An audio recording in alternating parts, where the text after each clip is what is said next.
es belle, maman. Merci mon cœur. Bien, maman. Donc je vous accueille aujourd'hui dans ma salle de bain que j'ai rangée et qu'il n'y a pas trop de jouets partout. Pour faire ce petit tuto, il me faut plusieurs accessoires. Donc premièrement ça, vous allez vous demander ce que c'est, mais en fait c'est le capuchon d'une lessive. C'est une lessive Ariel et en fait ce qu'il vous faut c'est un petit objet avec une petite surface rugueuse, et parce que je vous montrerai une autre méthode simplement avec les mains, mais c'est vrai que ça c'est pratique.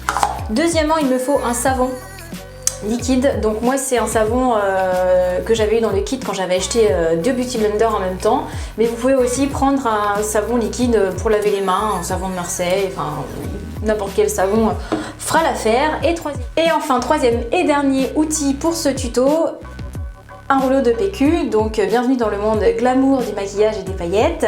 Vous allez voir à quoi ça sert, mais c'est vraiment une petite astuce qui est hyper pratique. Donc c'est parti. Je commence par faire couler de l'eau tiède ou froide, surtout pas chaude parce que ça peut vraiment abîmer les pinceaux, et je ferme le lavabo parce que évidemment on est éco-friendly ou alors on a juste envie de pas avoir une grosse facture d'eau. Et je commence par en fait mettre du produit sur mon petit truc rugueux et je vais faire le nettoyage en commençant par faire des petits cercles. Et en fait c'est comme ça que je vais vraiment faire dégorger tout ce qu'il y a comme ombre à paupières à l'intérieur. Et on voit que ça nettoie, vous voyez, super bien, ça dégouline bien sale. Si jamais j'ai pas de petits pots comme ça, je peux le faire en fait en frottant sur la surface de mes mains, sur mes doigts, pour que ça fasse du relief, exactement comme le petit machin. Mais si vous pouvez trouver un petit pot à lessive, c'est quand même vachement pratique. Je sais qu'il existe des gants exprès qui se vendent pour ça, mais ça coûte assez cher. Donc ensuite je rince et je le mets de côté. Je fais pareil avec l'autre, je coupe l'eau parce que voilà, je rince, je mets un petit peu de produit nettoyant, donc ça peut être, comme je l'avais dit, du savon de Marseille, liquide, enfin du savon pour les mains tout simplement. Et je nettoie comme ça tous mes pinceaux. Je rince et voilà, il est tout propre et je le mets de côté avec les autres. Pour les gros pinceaux, c'est exactement la même chose, je mets un peu plus de produit et je frotte comme ça dans un premier temps sur mon petit bidule rugueux, et ensuite je vais le frotter avec les mains en fait pour vraiment faire dégorger. Vous allez voir, il va vraiment passer de marron à blanc immaculé, c'est assez impressionnant. Et je frotte bien sur mes mains. Je presse, je frotte, je nettoie comme si c'était des cheveux bien sales quoi.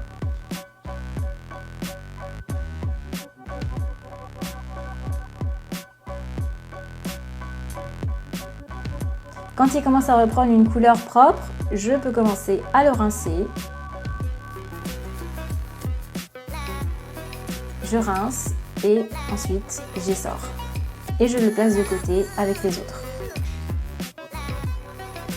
Pour le Beauty Blender, donc celui-là, j'avais nettoyé juste avant de me maquiller ce matin et vous voyez qu'il est plein de fond de teint. Donc je l'imbibe d'eau et ensuite je mets directement le produit nettoyant. C'est comme du savon.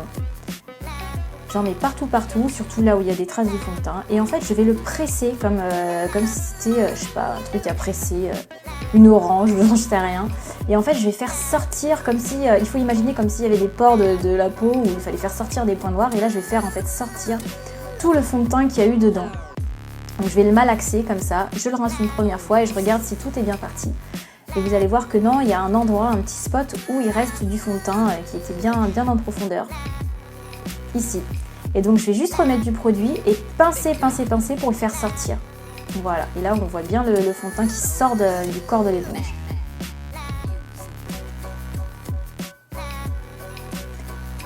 Et voilà, ensuite je le rince et j'ai retrouvé un Beauty Blender tout rose, tout propre, et je laisse sécher à l'air libre.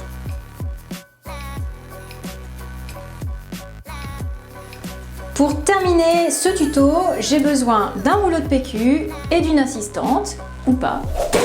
Premièrement, au niveau du Beauty Blender, il faut le laisser sécher à plat et vraiment sans le mettre dans une boîte ou quoi que ce soit de fermé, sinon il va moisir et faire des petits points noirs de champignons dégoûtants. Donc il faut vraiment le laisser sécher à l'air libre, et là c'est là qu'il va réduire en taille et devenir sec, et vous pourrez vous en servir tout de suite après.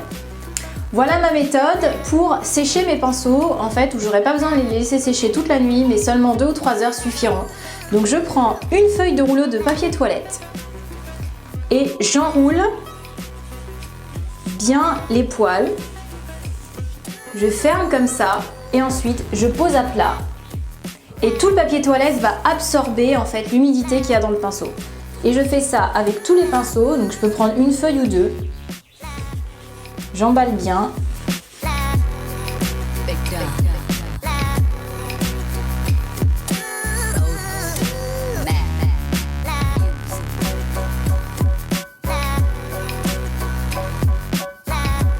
J'ai oublié de dire qu'avant de les emballer comme ça, je les ai d'abord essorés dans une serviette de toilette. Voilà, comme ça, ça a enlevé l'excédent d'eau. Donc je les laisse comme ça posés à plat pendant quelques heures.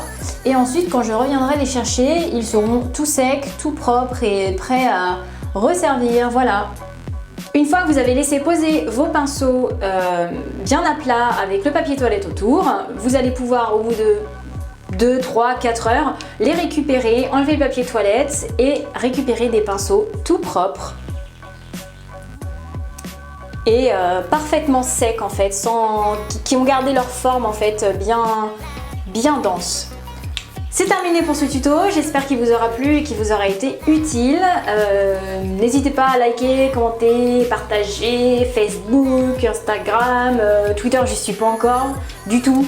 Je suis trop vieille pour ça, non je rigole, je suis un peu à la rue niveau Twitter, mais voilà, j'espère que ça vous sera utile. Si vous avez envie, vous avez des idées de tutos, de vidéos, de sujets, etc., n'hésitez surtout pas à me le dire et je me ferai un plaisir d'essayer de faire une vidéo à ce sujet. Voilà, bon courage, bonne journée et plein de bisous, à bientôt.